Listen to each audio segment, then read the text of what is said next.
Good morning all of you. આજે આપણે જોવાના છે મોડલ ઓક્સિલરી વર્બ્સ મીન અને માર્ક લખ્યા છે. જો લાસ્ટ ટાઈમ પર આપણે લખ્યું થોડા સિમિલર હોય પણ છતાં કંઈક ડિફરન્સ હોય. તો મીન અને માર્ક છે આમ તો સેમ છે. એટલે મીન્સ કે મીન આપણે કંઈક ફેક્ટર્સ કે જે લક્ષણો બધા છે પરિબળો એ બધા સેમ છે. જેનામાં યુઝ થાય છે પરમાણુ પછી શક્યતા હેતુ આશીર્વાદ તો બંનેમાં ઉપયોગ એવો થશે પણ ફરક શું હશે તો માઇટ છે એ મેનું પાસ્ટ ટેન્સ છે એટલે કે જ્યારે પાસ્ટ ટેન્સ ની વાત થશે ત્યારે આપણે માઇટ લઈશું અને જ્યારે પ્રેઝન્ટ ની વાત થશે ત્યારે આપણે મે લઈશું. તો સમજી લઈએ કે મે માઇટ યુઝ ક્યાં થાય છે તો કે પરમિશન લેવા એટલે પરવાનગી માંગવા અને આપવા બંનેમાં માંગવી હોય તો પણ મેનો યુઝ થાય અને આપવી હોય તો પણ મેનો યુઝ થાય. પોસિબિલિટી શક્યતા દર્શાવે છે કંઈ પણ થવાની શક્યતા દર્શાવે છે એમાં પણ મે અને માઇટનો ઉપયોગ થાય છે. પર્પસ એટલે કે હેતુ પ્રેયર બ્લેસિંગ ટ્રસ્ટ પ્રાર્થના આશીર્વાદ શ્રાપ પ્રાર્થના કરવી હોય તો પણ આપણે મે માઇટનો ઉપયોગ કરીએ છીએ. બ્લેસિંગ એટલે કોઈને આશીર્વાદ આપવા હોય તો અને ટ્રસ્ટ એટલે શ્રાપ આપવો હોય તો આપણે જેને બધું આપતા હોઈએ છીએ કે કોઈ કહે ને આની આમ થઈ જા આમ તેમ એ બધે શ્રાપ નામે છે. તો પરમિશન ના એક્ઝામ્પલ જોઈએ થોડા. મે વી ગો હોમ સર હું ઘરે જઈ શકું. તમને એમ થાય કે પરમિશન માટે મે અને માઇટનો ઉપયોગ કરીએ છીએ બરાબર પરંતુ સેન્ટેન્સની અંદર મેનો ઉપયોગ ક્યાં થાય છે તો એ પણ આપણે સેન્ટેન્સમાં જોઈ લો કે મેનો સ્ટાર્ટિંગમાં ઉપયોગ થયો છે જ્યારે ઇન્ટ્રોગેટિવ સેન્ટેન્સ હોય એટલે કે પ્રશ્નાર્થ હોય તો મેનો સૌપ્રથમ ઉપયોગ થશે અને એ જ વસ્તુ જ્યારે એસેટિવ તરીકે વિધાનવાક્ય તરીકે થશે ત્યારે મેનો ક્યાં થશે તો સબ્જેક્ટ પછી મેનો ઉપયોગ થશે. પેલું છે મે વી ગો હોમ સર બીજું છે યસ યુ મે ગો. હવે તમને ખબર પડી ગઈ કે પેલું છે પરવાનગી માંગે છે અને બીજું છે પરવાનગી આપે છે. હા તમે ઘરે હવે જઈ શકો છો. પોસિબિલિટી શક્યતા ઇટ મે રેન ટુડે કહે છે કે કદાચ આજે વરસાદ પડશે. આપણે અંધારું થઈ ગયું હોય તો કોઈ પણ કે અંધારું લાગે છે વરસાદ પડશે તો ત્યાં મેનો ઉપયોગ થાય છે. એસેટિવ છે એટલે જો કરતા પછી તરત જ આવશે. પછી હી મે બી ઇન ધ ઓફિસ તે કદાચ ઓફિસે હશે એ પણ શક્યતા દર્શાવે છે. પર્પસ હેતુ વી ઈટ સો વી મે લિવ આપણે ખાઈએ છીએ કોના માટે જેથી આપણે જીવીએ છીએ. તો એટલે જેથી કે તેથી. Work hard so May you may pass ખૂબ મહેનત કરો તો તમે પાસ થઈ શકો. તમારો હેતુ શું છે પાસ થવાનો. વર્ક હાર્ડ કરશો તો તમે તમારા હેતુમાં સફળ થશો. Prayer bless trust May God bless you ઘણી વખત બર્થડેના આપણે મેન છે આશીર્વાદ આપતા હોય છે કે આપણા મોટા વડીલો આશીર્વાદ આપતા હોય કે બેટા મે ગોડ બ્લેસ યુ તો એમાં પણ આપણે મેનો ઉપયોગ કરીએ છીએ.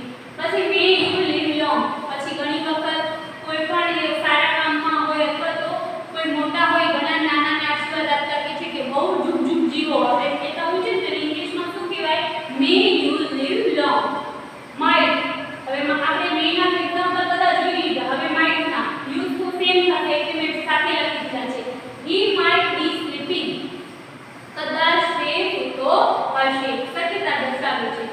હી worked hard so he might pass તેણે ખૂબ મહેનત કરી તેથી પાસ થયો.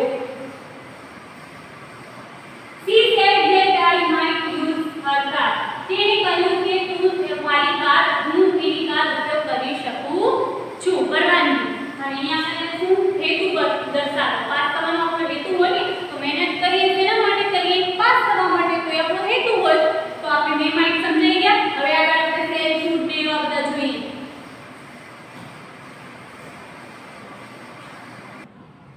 હવે આપણે જોઈશું ચેઇન કોડ. આપણે ચેઇન કોડ જે છે એ મે માઇટ જેવા જ છે થોડા પણ એનો અર્થ અલગ છે.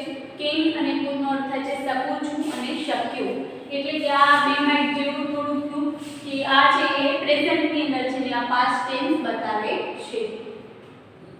હવે આપણે પાસ્ટ ટેન્સની અંદર ઉપયોગ કરવો હોય ત્યારે આપણે એમ કેવું હોય કે શક્યો અથવા તો હું આમ કરી શકત અથવા તો આણે આમ કર્યું આવું બધું પાસ્ટ ટેન્સ હોય તો આપણે could નો ઉપયોગ કરશો. એક્ઝામ્પલ જોઈએ he can speak english તે ઇંગ્લિશ બોલી શકે છે. તો આ શું બતાવે છે એબિલિટી બતાવે છે. એની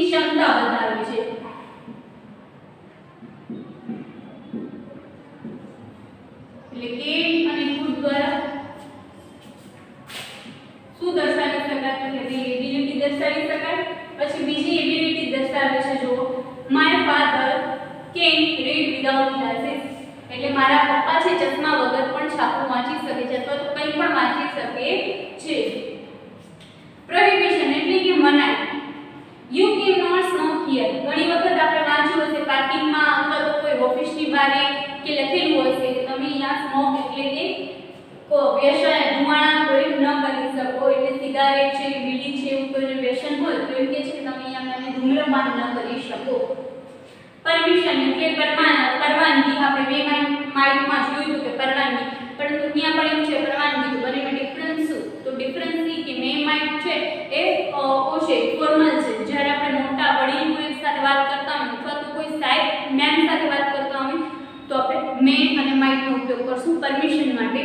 અને કેન અને કુડ નો આપણે ઉપયોગ ક્યારે કરશું? તો જે આપણા જેટલા હોય, આપણા કમ્પેનિયન હોય, આપણા સાથીદારો હોય, રાઇટિંગ સાથે જ્યારે વાત કરતા હોય અને પરમિશન લેવી હોય તો આપણે કેન નો ઉપયોગ કરશું. કેન અને કુડ નો. Can I use your camera. હવે તો ફોનનો જમાનો આવી ગયો છે, એમાં જ કેમેરો આવી ગયો છે. તો હવે આપણે નાના ભાઈને અથવા મોટા ભાઈને કહેતા હોય હું તારો ફોન લઉં તો એને ઇંગ્લિશમાં કેવું હોય તો શું કહેવાય? Can I use your camera. પછી યુ કેન લીવ નાઉ. પછી આપણે પરમિશન આપવી હોય કોઈને, પરવાનગી આપવી હોય તો આપણે એને શું કહીએ? યુ કેન લીવ નાઉ. ઓમાં પણ આપણે કહેતા હતા યુ મે ગો નાઉ. તો એ ક્યારે કહેતા હતા કે જ્યારે કોઈ મોટા સાથે અથવા તો ફોર્મલ જ્યારે આપણે કોઈ સાથે વાત કરવી હોય એકદમ પ્રોફેશનલ તો આપણે મે નો ઉપયોગ કરશું. અને જ્યારે આપણે એમને ઇન્ફોર્મલ લેંગ્વેજમાં વાત કરવી હોય ત્યારે આપણે યુ કેન નો ઉપયોગ કરશું. પોસિબિલિટી એટલે શક્યતા. Can this mobile be repaired. Mobile તૂટી ગયો છે અને આપણે દુકાનદારને પૂછવું છે કે આ ફોન રિપેર થઈ શકશે, શક્યતા છે, ત્યારે આપણે શું કહીશું? Can this mobile be repaired. પછી કુડ. આપણે બધા કેન નો ઉપયોગ જોયા અને કુડ ના ઉપયોગો સેમ થશે, ખાલી પાસ્ટ ટેન્સ નો જ ફરક છે. જો અહીંયા બહુ સારી ગયું. It was so dark that we could not see anything. એટલું અંધારું હતું કે અમે કંઈ જોઈ જ ન શક્યા. તો અહીંયા પણ લખ્યું છે એબિલિટી એટલે કે ક્ષમતા.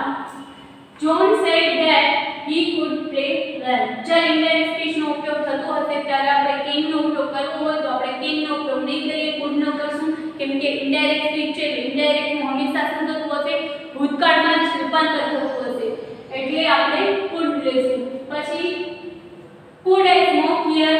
પરમિશન માંગે છે કે શું હું અહીંયા ધૂમ્રપાન કરી શકું?